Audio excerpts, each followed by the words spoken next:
Salut, c'est Bhaskar pour Hypnomachie, petite vidéo bonus en direct de Copenhague où j'en ai profité pour aller observer les différences de culture et de conditionnement hypnotique d'un peuple à l'autre. Puisque la socioculture n'est jamais que l'agglomérat des conditionnements hypnotiques des ancêtres et des pères fondateurs. Changer d'environnement socioculturel est une extrêmement bonne idée en termes d'hypnomachie puisque cela vous permet de prendre ou de réétalonner une espèce d'index de référence qui vous permet donc d'être conscient des allants de soi de la socioculture. Hier, je suis allé dîner dans un restaurant à Copenhague qui m'évoquait inexorablement le flunch. On va fluncher, quand c'est petit, on est ravis. Tout donne envie, tout met en appétit. On peut varier, manger, kiffer, on va fluncher.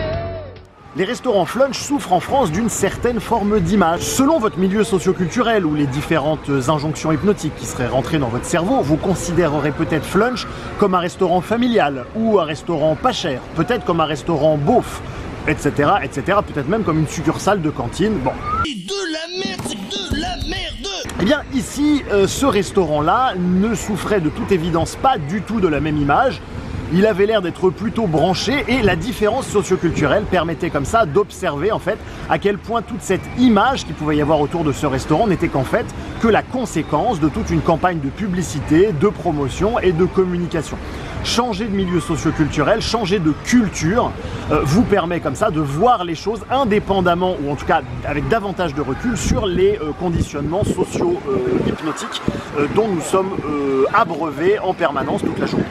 C'est pour ça que c'est toujours intéressant de changer de pays de temps en temps. Quand on choisit de consommer un produit, d'acheter un produit ou d'acheter une idéologie, en fait, au-delà du produit et de l'idéologie en lui-même, nous achetons en fait une forme de narration. Et c'est tout le travail des publicitaires que de nous vendre comme ça une espèce d'univers autour du produit que nous avons acheté ou sur lequel nous lorgnons. Une technique qui peut être utilisée comme ça pour créer de la connotation, pour créer de la valence émotionnelle, positive ou négative d'ailleurs, c'est de l'introduire directement dans la communication.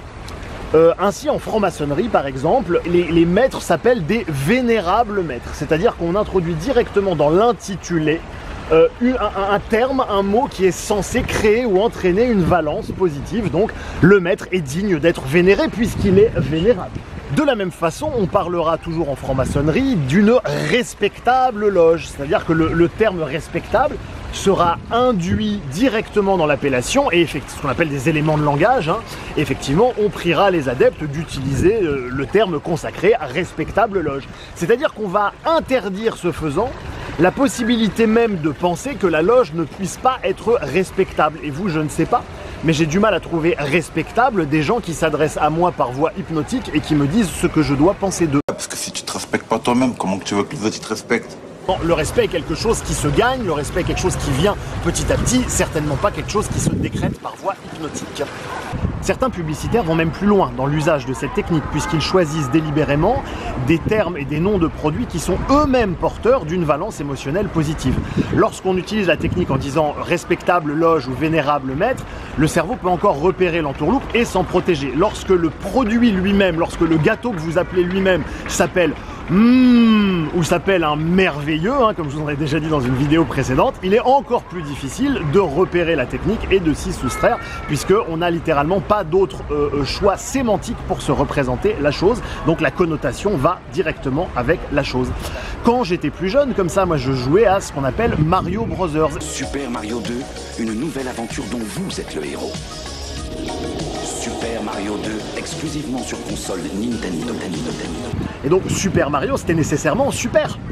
Et ainsi, en disant « Ah mais c'est super », justement, on augmente justement les chances que l'individu trouve le produit super. En gros, on lui fournit du prêt à ressentir émotionnel et on oriente, on aiguille comme ça son expérience du sujet, du produit, de l'idéologie.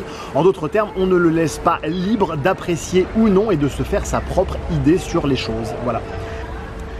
En fait, le choix des termes est tellement important, il aiguille tellement l'expérience. Je vous avais parlé dans une vidéo précédente de comment est-ce qu'un certain nombre de gens disaient qu'ils seraient totalement prêts à forcer des femmes pour avoir des rapports sexuels. Alors quand on leur demandait est-ce que vous seriez prêts à les violer, en général ils disaient ah bah non, quand même pas. En tout cas, il y avait une large chute du nombre de personnes qui disaient oui, moi je serais prêt à le faire. C'est vous dire le poids sémantique. C'est absolument colossal. Lorsque la sociologue Catherine Marie, comme ça, qui étudie notamment la répartition des femmes dans les hauts postes en entreprise, dans la politique, etc., lorsqu'elle propose de remplacer le terme de plafond de verre par le terme de ciel de plomb, ça n'est pas innocent, c'est quelque chose qui crée une pesanteur, quelque chose dont il faut se libérer, alors que plafond de verre suggère juste simplement que effectivement il y a quelque chose qu'on ne peut pas aller voir, on regarde au-dessus de soi, etc. Ce qui est déjà une forme d'injonction hypnotique, hein, on est totalement d'accord. Ainsi, celui qui va définir les choses, qui va déterminer le lexique et les éléments de langage, va prendre un ascendant occulte sur les différentes personnes qui vont participer à la communication. C'est pour ça, évidemment, que les politiques nous abreuvent en permanence de ces éléments de langage, hein. Le vrai pouvoir n'est pas de gagner, mais de définir les règles du jeu.